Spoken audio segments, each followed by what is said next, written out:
And thank you all, lovely humans, and all and who, what gathered, helped us to gather here today online. It's incredible. And actually, we didn't even know, but Freya and I scheduled it on Environment Day. So it's just perfect, a lovely life-affirming life. So that's the key message. I'm going to do a little meditation later, but or soon. But I want you to just to feel in at the moment. I know that there are people moving through landscapes, and you don't have to close your eyes or anything, but just feel into your body, your inner environment. Just feel the sensations rising, or just feeling yourself in your earth suit. Yeah, here today. And look around. You may want to look around some places, or just around your environment, just taking it in. And as I listen to these words, we are only talking to ourselves. We're not talking to the trees. We're not listening to the rivers or the stars. We have broken the great conversation. And in breaking the great conversation, we have shattered the universe. Argonauts talk about the missing conversations, and I think that Thomas Berry identifies the missing conversation, the one where we talk to the earth.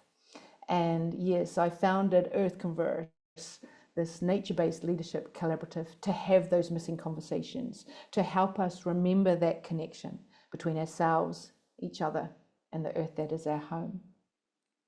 And this is after 25 years of working in sustainability and leadership development. It was in 2015 I founded it, because I saw that this connection, this conversation, is at the core of our challenges and our evolution.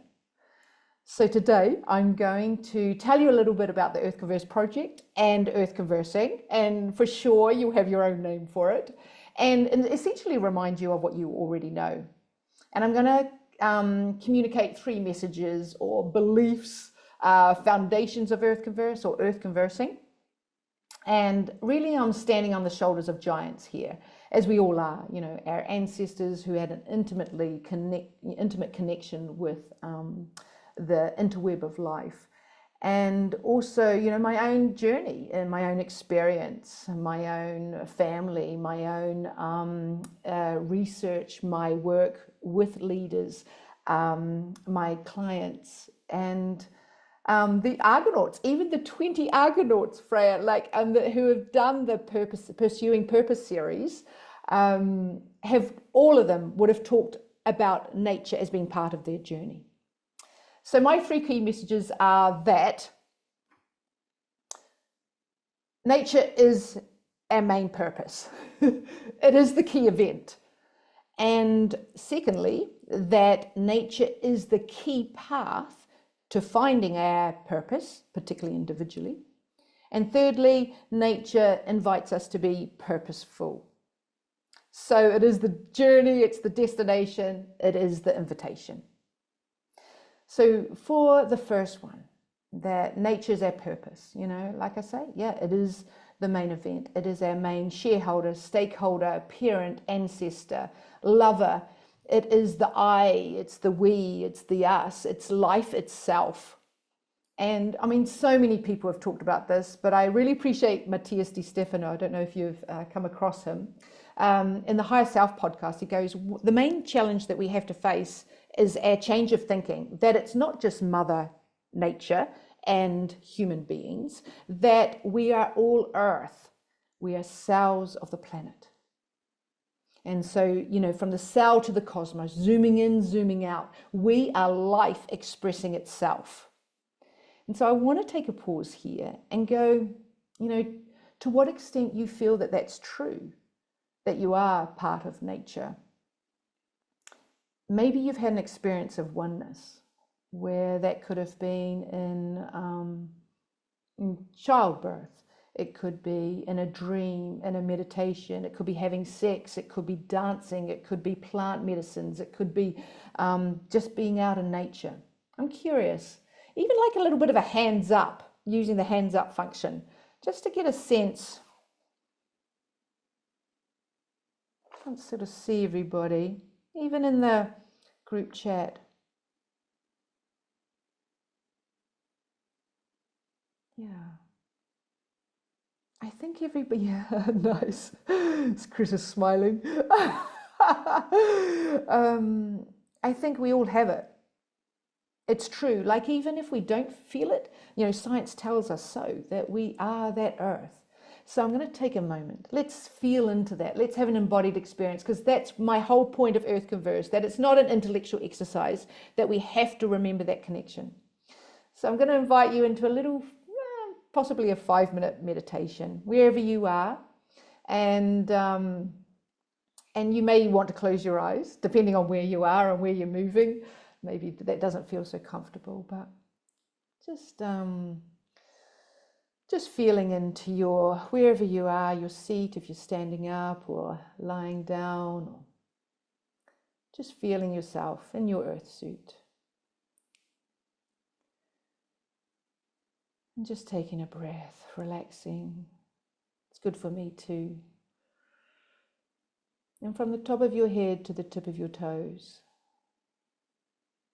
just feel your body in a deeper way this time. Noticing the aliveness, what needs to be softened, relaxed, let go of.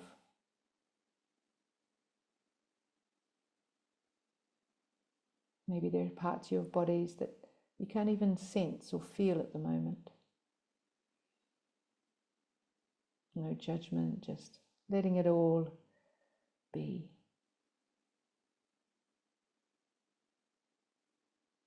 You're noticing your breath, where it's in your belly or your chest, your nostrils.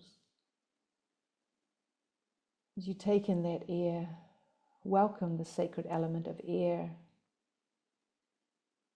and what it knows about transparency and truth and visioning, clearing, inspiring.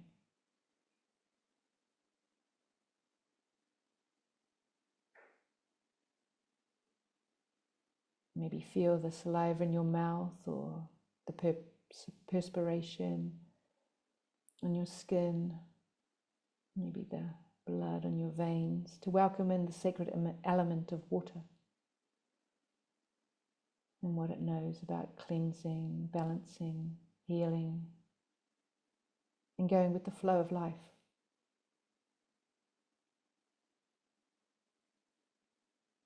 And feeling the pulse, your heartbeat,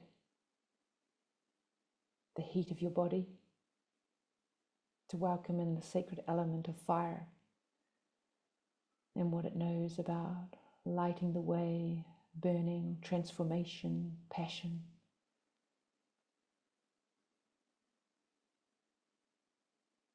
And back to your body, feeling your body in contact with the earth or itself, to welcome the sacred element of earth, our soul's manifestation in our body here, how we manifest reality, how we bring our purpose in a day-to-day manner. Celebrating all those elements within, feeling into your own inner nature, giving gratitude for your body, for its wisdom, for all who you are here on this precious planet, spinning out in space. And just take a moment to welcome what's seen and unseen, heard and unheard, felt and unfelt, known and unknown. Give gratitude for the mystery of life.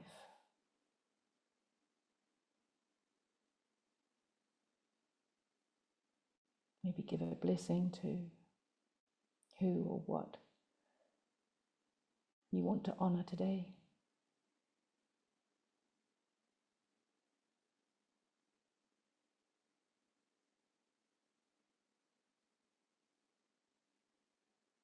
And just finally bring into that experience of oneness that you have felt.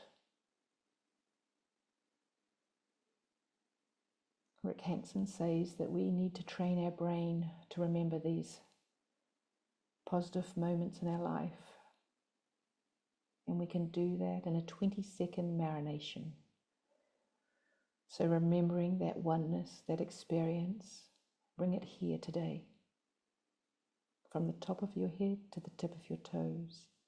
Marinate in that feeling, like you're filling yourself up. It could be a soft rain, feeling like the soft rays all over you. You're encompassed, enveloped in this memory, this knowing of oneness.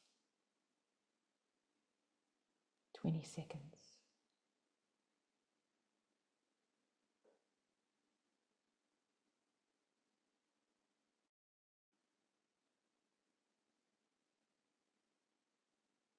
Your body knows. Give it your immense gratitude.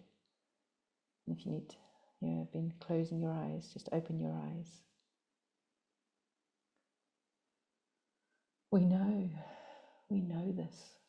And as Charles Eisenstein, so many of you have heard me quote him, that we have been born into this age of disconnection for a reason. So with opening, being here, connecting with everybody here, just open up and just feel that connection here today. In my own journey, I studied sustainability. New Zealand was one of the very first to adopt the Rio Convention of the Brundtland Report. I was fascinated by this integrating social, economic, environmental issues. And so 36 years ago, I did this master's, which was Master of Regional Resource Planning, which was sustainability in that sense. And I have been working with leaders ever since. So in consultancy and regional government and cities, and I didn't have a hashtag at the time, but like people and planet. But that's what I've been in service of, because I can see now working with leaders, and there's a little bit, I can be corrected that if you're a hammer, all you see is nails. But I began to see this theme that every issue, I could identify every issue, whether it be personal or business, leadership, or global, that it is about that disconnection with ourselves, each other, and the earth that is our home. I think if we have a problem with a friend, a partner, a boss, or there's recruitment issues, supply chain issues, global politics, Gaza, I see that they have the root in this disconnection. And so I created this earthconverse project in many respects to help with that reconnection, because I see it in terms of many articles now where we're seeing sustainability to development goals, ESG reporting, economic social governance reporting, initiatives around climate change, regeneration, that they're not changing, they're actually adding harm, because they don't come from a place of where we're integrated and whole and rooted in our own connection. And as part of my earthconverse, I do coaching, facilitating leadership programs. I created an earthconverse podcast, and because to have conversations around this great missing conversations. What is it to converse with the earth? What is it to be in relationship? And it's an anthology of 50 episodes. And it's a lovely mix of people who are committed to this conversation, and they've found their purpose through nature, having that conversation, and they also have a variety of practices, and we'll get to that around that life already is here. So, which takes me to the second point, that nature is the main path. The wonderful Joanna Macy, who's the work that reconnects, a wonderful activist, talks about that the work, the purpose is a sense of aliveness, that we bring out our true nature, and it's a releasing of our gifts. And I think that we can tap into our purpose at any time in our life, anywhere. But I really see that nature is a huge part of that, that it's fundamental to finding our purpose. You know, it is the playground, it is the blank canvas, it is the dream space, it is the incubator of all of how people have found their purpose. And I'm just wondering, just to get a feel, who has found their purpose or senses that they need to go, that be in solitude in nature to find their purpose, that would be a route to finding purpose. I've got Katra and Laura. Yeah, I can see her hands up. Yeah, Henrik, Freya, yeah, Paula. That's Benjamin. That's why I founded Faralor. There you go. Wow, yeah. I get goosebumps looking at your and I thank you for sharing that, because you know, I fundamentally believe that we need that solitude. We need to listen to our own voice. And humans are great. Humans will mirror and humans will bounce off and co-create with us. But at some certain point, we need to let go of our... Well, Rumi said it, didn't he? He said, you don't have to search for love, or you don't have to search for purpose. You just have to remove all the barriers you have to find it. And so I think that going out to nature to literally rewild ourselves, you know, to literally get naked, which is a very good practice, by the way, or just to take off the layers. And we have to go out there because it regulates our nervous system. It is a pure source because there's no human judging. I mean, no matter how advanced you are, you're going to get that human sort of mirror back that isn't so pure. But nature can hold it all. It can hold all our emotions. It's a non-judgmental space. And I think that we have to do that. Even in terms of trauma, we know that to let go of the past, to let go of our trauma, we have to increase our physical awareness first. And that is like feeling into the senses. And we have and then feeling into sensing what emotions arise out of that. And we can't be walking the dog or chatting with our friends or hiking with others to do that. We do need this sacred space. And I'm, you know, like, I'll talk about, this is the irony, isn't it? I'm talking about that we are nature, then I'm talking about that we are going out to nature. But you get my drift, you know. But we know that, you know, Carl Jung went up to upstairs every night to go into his dream space, to connect with the oneness. So I think that learning about that nature is all around us, but there is something powerful about that more wilder world. And I'm speaking also by a privilege. I come from New Zealand, where, you know, growing up, Louise, you know, there was no sort of threat. And so I was working with a group the other day, and somebody's from Mexico, and she goes, that actually going out by myself as a female is very threatening. So I'm, you know, like feeling into that, like, how do we rewild ourselves? How do we let go of the fear and trust the bigger nature? And we do that in a you know, bit by bit, we feel into that way. But what I'm saying is that we have to go into the wild to know what is ours, what is not our trauma, what is our parents' thoughts, getting, you know, detaching from the media, the government, the other voices that drown out our own. And nature will help us, how echo back. So my growing up in New Zealand, outdoors has been really important for me, of course. And wherever I've been in the world, where, you know, New Zealand, Auckland, bigger city, London, UK, Trieste, Rome, and now in Spain, that actually going, I've always sought out wilder nature, as wild as I can, for my own inspiration, connection, belonging. And I know that we all do that. We saw that with COVID. So it's a source. But what is, in terms of that deepening, that it's been through meditation, Vipassana silent meditations, that I learned to listen to my own voice. And this is the thing that, like nature will have nothing to say to us if we can't listen to our own voice.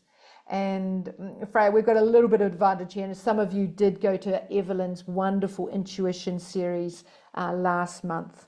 And about how the importance of nurturing our intuition. And in fact, she's created a course as a result of that. So you might want to put that in the link, Freya, just any contact to Evelyn. So a little plug there. But we learning, like listening to my own voice. And through that, I was able to listening to my own voice, learning that intuition, quietening my mind, that then my interactions with nature, the outdoors, was much more sacred and subtle. And I learned soulcraft, which is Bill Plotkin's work. So that's how we co-create with nature. That so I call it earth conversing, which is being intentionally in communion with nature, feeling that aliveness and our own true nature, and that we see that conversation. We see it; it's right there. So I got into soulcraft, and then I went deeper into the vision quests. So this is the vision fast, and I'm grateful for my teachers of School of Lost Borders and Transalchemia for this. If I say vision quest, vision fast, do you know what I'm talking about? I'll do a little bit of explanation. So the School of Lost Borders, they're an American-based organization. They've been doing it for 40 years, and they looked at the rites of passage. So how do indigenous, the ancient human practice of going out to the land for our inspiration. So typically rites of passage are celebrated, where we mark or honor or celebrate a phase in our life.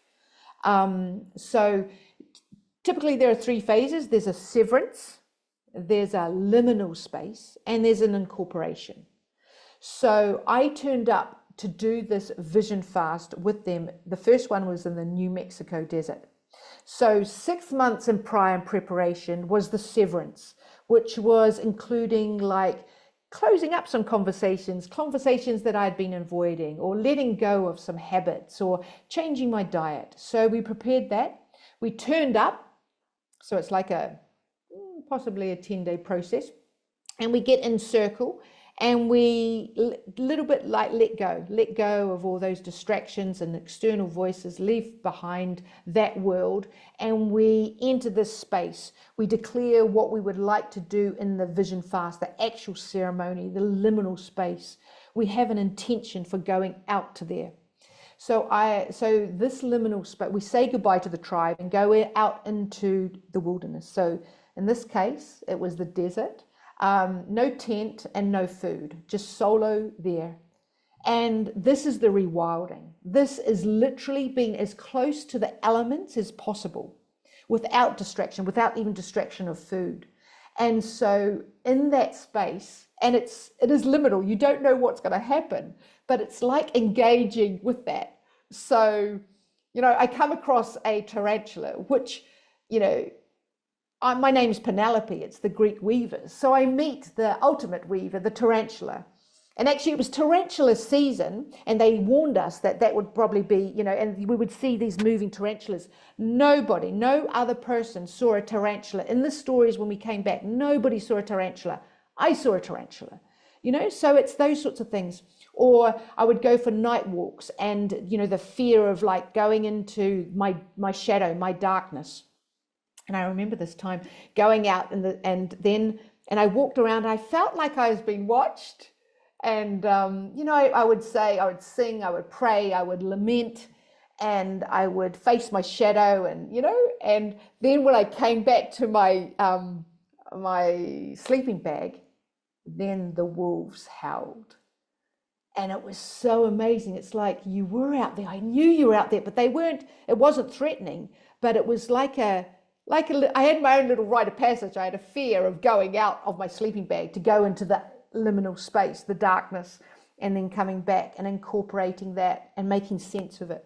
So it's those little things. Or, I grabbed a cactus and I had all these thorns, and I would pick out, these are my beliefs that I wanted to let go of. So it's that sort of interaction, it's experiential. I married my masculine and feminine self. I rolled around in the red dust, and I went in a death lodge. So where part of it is practicing on the final night. Can you be in this death lodge and see who comes, and what would you do if you were dying? What do you have to bring forth the next day? So we were encouraged to stay awake the last night and call in the spirits, call in the vision. And in fact, Earthconverse was born from that first vision quest. So I believe in it. I believe in these processes, and I've learned through my coaching, and a few of you have been on the solo together that I have here in Mallorca, that we do this, but it's a mini process. It's not 4 days and 4 nights, it's 2 hours, but it's transformational. Like there's a lifetime. There's a lifetime in a molecule. There's a lifetime in a cell. There's a lifetime in 1 hour, 2 hours. But being intentional about that, it really makes a difference. So, I believe in it. And I think it's sort of like, if you're struggling with your purpose, go out to nature and see what conversation will happen. And so the third bit is that life wants us to be purposeful. The connection's there. You felt it. You know it. It's just that we forget it and we get busy and distracted in our day-to-day life. But, there's the air we're breathing. There's the breeze or the flowers or anything, that we're here, that life is here asking us to pay attention. Every wise person, it's like in the moment, paying attention, being mindful, presence. That's all it is that's here. Every podcast that I read, it's like I'm getting bored by that. So it's the same thing. Whatever angle it is, it's here. It's here. And I'm wondering what are, just in the chat, some of your practices that help you connect with the life that's here on a day-to-day basis. We cultivate that. We can cultivate that through in terms of retreats and mindfulness. But let me see. Thanks, Mariano. What in your, tap in the chat, just some of your practices, because I think it's really beautiful to see the unlimited ways we can connect with the life that's here.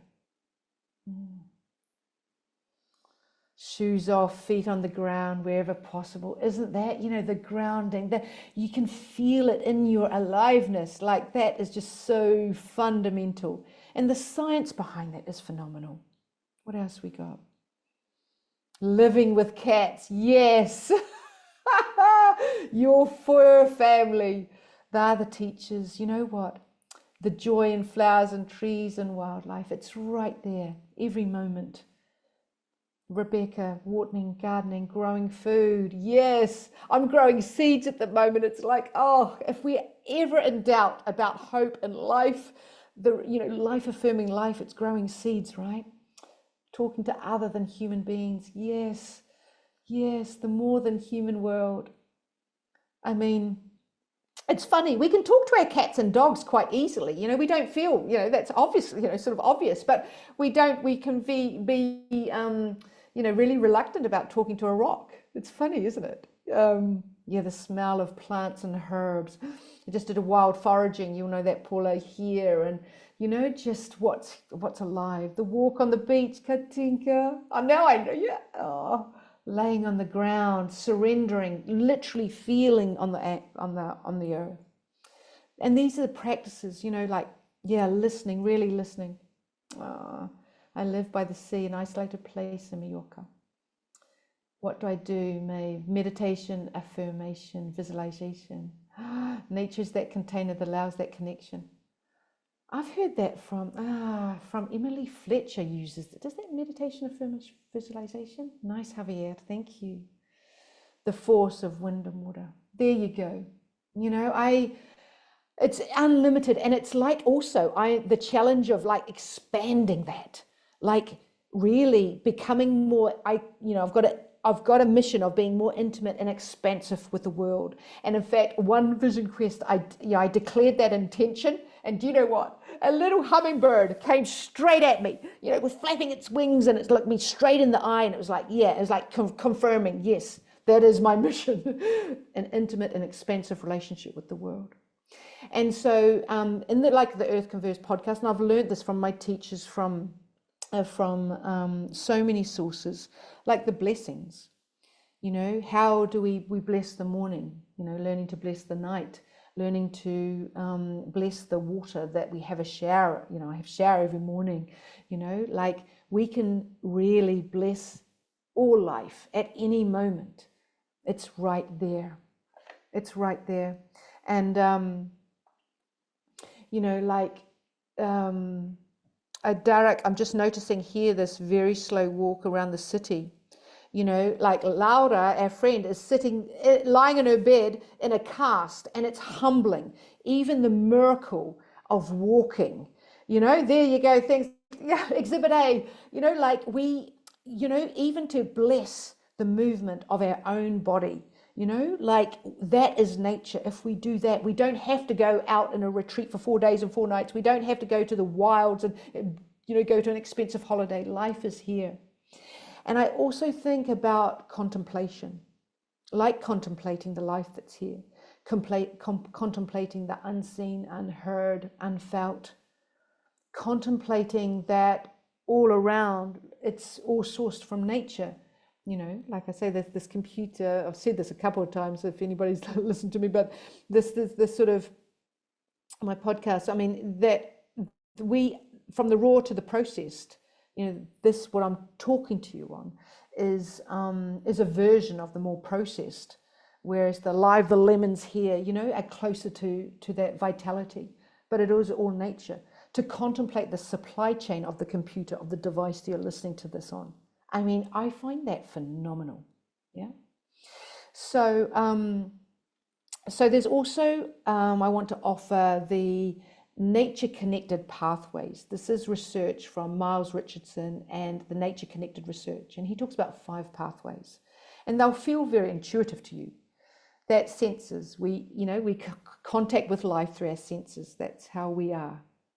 So sight, smell, sound, you know, like taste, and all what you've offered here is feeling into those senses, the practices to help us be in contact. And then we can associate what emotions are feeling. Can we name them? And what other emotions, when we're feeling into wild nature, what do they evoke? Can we sit with them? And one of the emotions, of course, is this awe that we feel. And so the beauty, we go out to nature for beauty, to sit, to put things into perspective, to see the cycle of life, to see the hope, and that life is affirming life, because sometimes we just, you know, we forget and we get told other stories that it's not. And I think that also this meaning is really important. We are meaning-making individuals. You know, the bird's a bird, but also a messenger. We've got the moon. Tomorrow is the new moon. The new moon is a place of darkness. I can seed my intentions there in the fertile ground of the new moon. You know, signs and symbols are constantly around us, and if we pay attention, they are there.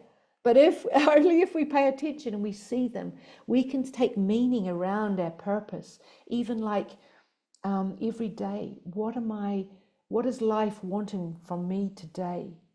I walk on the land going, what needs to come through me today?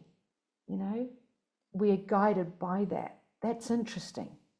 We've got our list of things to do, but if we did a little rite of passage, if we let go, if we severed that and stepped into an unknown, what else is possible? I think that's interesting. So senses, emotions, beauty, meaning, and compassion.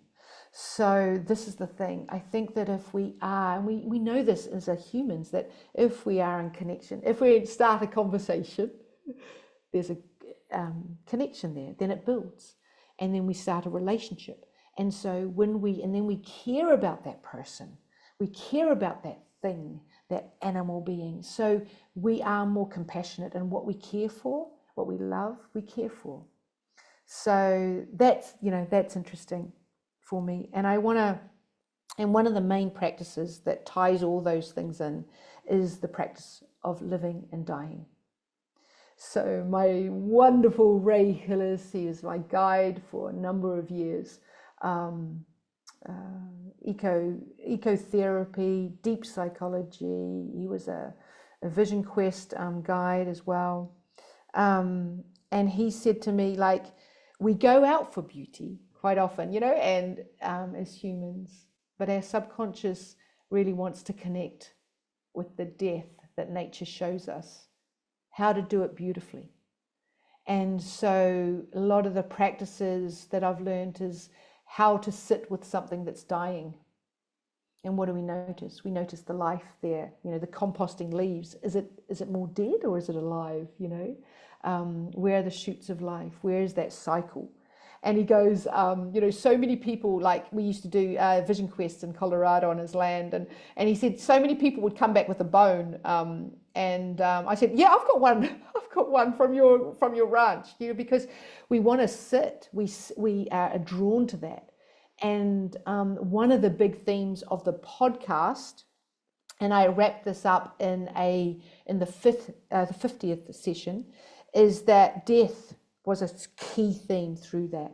Like if we don't really connect with our own death and the consequences of that, and also understanding that death is a natural part of our life and therefore our organizations, our teams, our industries, if we don't do that, we will harm, and we are harming the world. So we have to be very conscious about this practice of living and dying.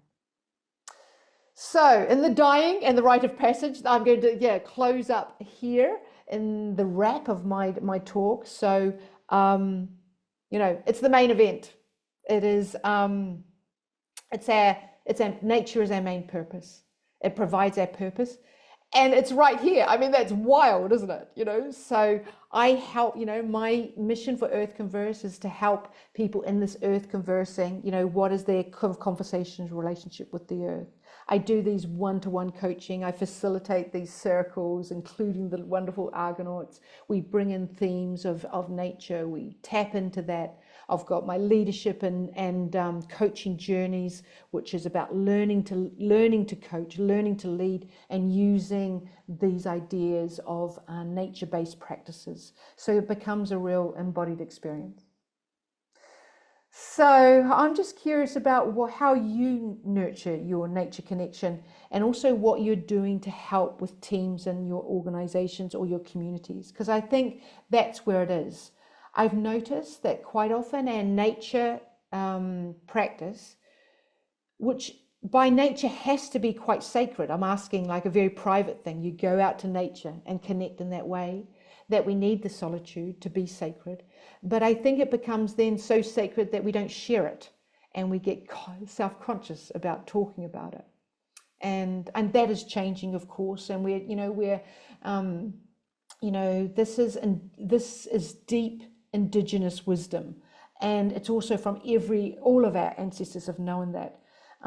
Some cultures have retained that connection, and it's inviting about how do we find our own connection. So how are you finding yours, and how are you nurturing it with others? Thank you for your deep listening. It's been a pleasure. Thanks, Freya.